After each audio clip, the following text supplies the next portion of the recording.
বিসমিল্লাহির রহমানির রহিম। ল স্টাডিতে আমন্ত্রণ জানাচ্ছি।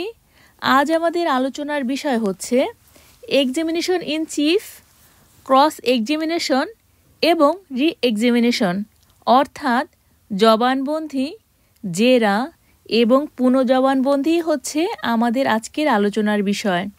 চলুন বিষয়টি ভালো করে বোঝার চেষ্টা করি। প্রথমেই আমরা জানব জবানবন্দি বা এক্সামিনেশন ইন চিফ কাকে বলে। কোনো মামলায় যে পক্ষ সাক্ষীকে হাজির করেন সেই পক্ষ সাক্ষীকে জিজ্ঞাসাবাদ করলে তাকে জবানবন্দি বা এক্সামিনেশন ইন চিফ বলা হয়। আমি আবার বলছি, লক্ষ্য করুন, যে পক্ষ সাক্ষীকে হাজির করেন সেই পক্ষ সাক্ষীকে জিজ্ঞাসাবাদ করলে বা প্রশ্ন করলে তাকে জবানবন্দি বা এক্সামিনেশন ইন চিফ বলা হয়। এবার আমরা জানব জেরা বা ক্রস এক্সামিনেশন কাকে বলা হয়। কোনো মামলায় এক পক্ষ যখন অন্য পক্ষের সাক্ষীকে জিজ্ঞাসাবাদ করেন তখন তাকে জেরা বা ক্রস এক্সামিনেশন বলা হয়। আমি আবার বলছি, লক্ষ্য করুন, এক পক্ষ যখন অন্য পক্ষের সাক্ষীকে জিজ্ঞাসাবাদ করেন বা প্রশ্ন করেন তখন তাকে জেরা বা ক্রস এক্সামিনেশন বলা হয়। তো এবার আমরা জানব পুনঃজবানবন্দি বা রি এক্সামিনেশন কাকে বলে। কোনো মামলায় সাক্ষীকে অন্য পক্ষ জেরা করার পর সাক্ষীকে যে পক্ষ হাজির করেন সেই পক্ষ যদি সাক্ষীকে পুনরায় আবার জিজ্ঞাসাবাদ করেন তবে তাকে পুনঃজবানবন্দি বা রি এক্সামিনেশন বলা হয়।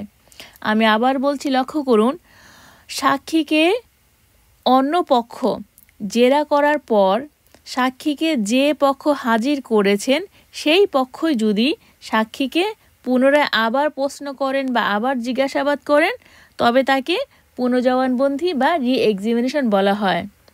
আসুন একটি উদাহরণের মাধ্যমে বিষয়টি আরেকটু ভালো করে বোঝার চেষ্টা করি। মনে করি দুটি পক্ষের মধ্যে মামলা চলছে। এতে ফরিয়াদি পক্ষ অর্থাৎ যে পক্ষ মামলা দায়ের করেছে, আমরা জানি যে বার্ডেন অফ প্রুফ মানে মামলাটা প্রমাণ করার দায়িত্ব তার, যিনি মামলা করেছেন। ফরিয়াদি পক্ষ মনে করি কামাল নামে একজন ব্যক্তিকে আদালতে হাজির করেছেন সাক্ষী হিসেবে।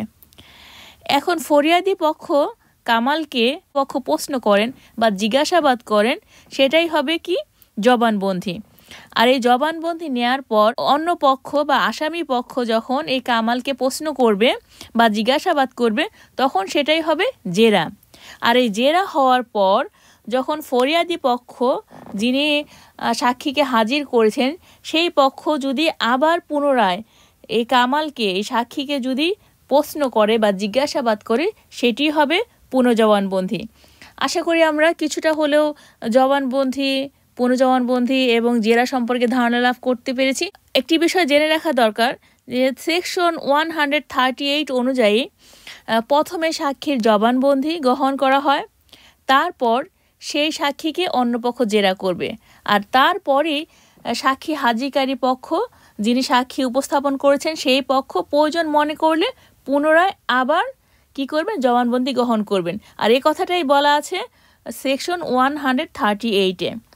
জবানবন্দি, জেরা এবং পুনঃজবানবন্দি সম্পর্কে আরও কিছু বিষয় রয়েছে যেগুলো আমাদের জানা দরকার। আর সেই বিষয়গুলি হচ্ছে, প্রথমত সাক্ষীর জবানবন্দি গ্রহণ ও জেরা প্রাসঙ্গিক বিষয় সম্পর্কে হতে হবে।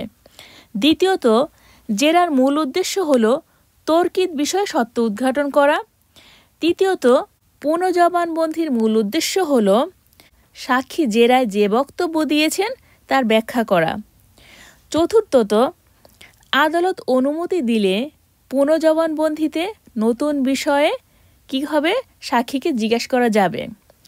এরপর পুনঃজবানবন্দির সময় নতুন কোনো বিষয় সাক্ষীকে জিজ্ঞাসা করা হলে বিরুদ্ধ পক্ষ বা অন্য পক্ষ সে কি করতে পারবে, পুনরায় আবার জেরা করতে পারবে। আশা করি যারা ল স্টুডেন্ট তাদের কিছুটা হলেও কাজে লাগবে। আমার পরবর্তী ভিডিও দেখার আমন্ত্রণ রইল। আল্লাহ হাফেজ।